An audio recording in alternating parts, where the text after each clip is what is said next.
Hai teman-teman, jangan lupa like dan subscribe Indri Kiki Channel.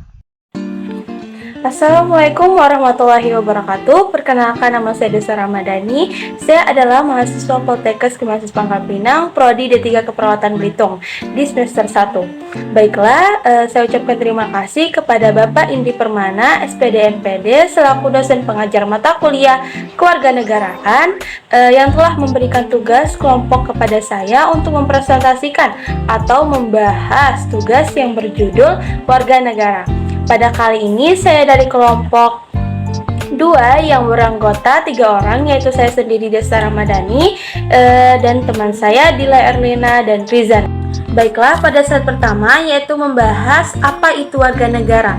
Warga negara merupakan seseorang atau individu yang tinggal dan menjadi bagian dari suatu masyarakat di wilayah tertentu sebagai salah satu unsur dari terbentuknya suatu negara, yaitu warganya.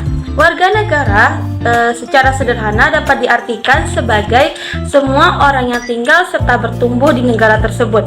Sedangkan yang bukan warga negara adalah mereka yang berada pada suatu negara tetapi secara hukum tidak menjadi anggota negara yang bersangkutan dan tunduk pada pemerintahan di mana mereka berada.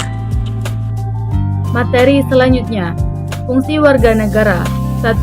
Menjunjung hukum serta pemerintahan yang sah serta berdaulat. 2. Ikut serta dalam upaya pembelaan sebuah negara menyesuaikan dengan kapasitas serta bidang yang dikuasai masing-masing.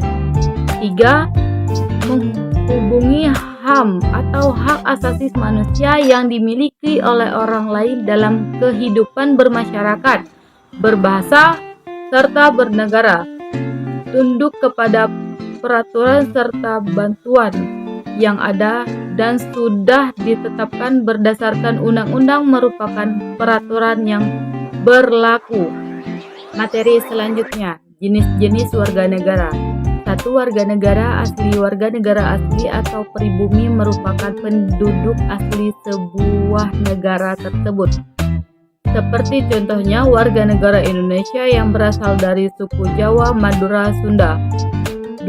Warga negara asing. Warga negara asing atau Fremdling merupakan penduduk yang berasal dari suku bangsa keturunan di luar negara tersebut.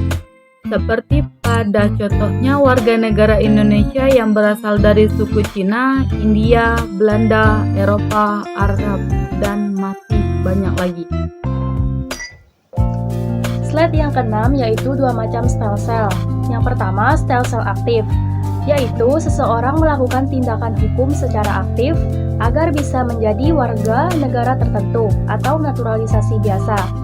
Yang kedua, stem cell pasif, yaitu seseorang mendapatkan status kewarganegaraan dengan sendirinya tanpa melakukan suatu tindakan hukum tertentu atau naturalisasi istimewa.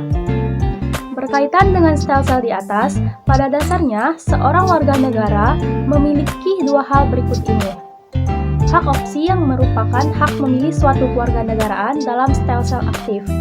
Slide yang ketujuh yaitu menurut Undang-Undang Republik Indonesia Nomor 1 Tahun 2006 tentang Kewarganegaraan Republik Indonesia, negara kita menganut 4 macam asas dalam menentukan kewarganegaraan seseorang. Yang pertama, asas ius sanguinis atau law of the blood.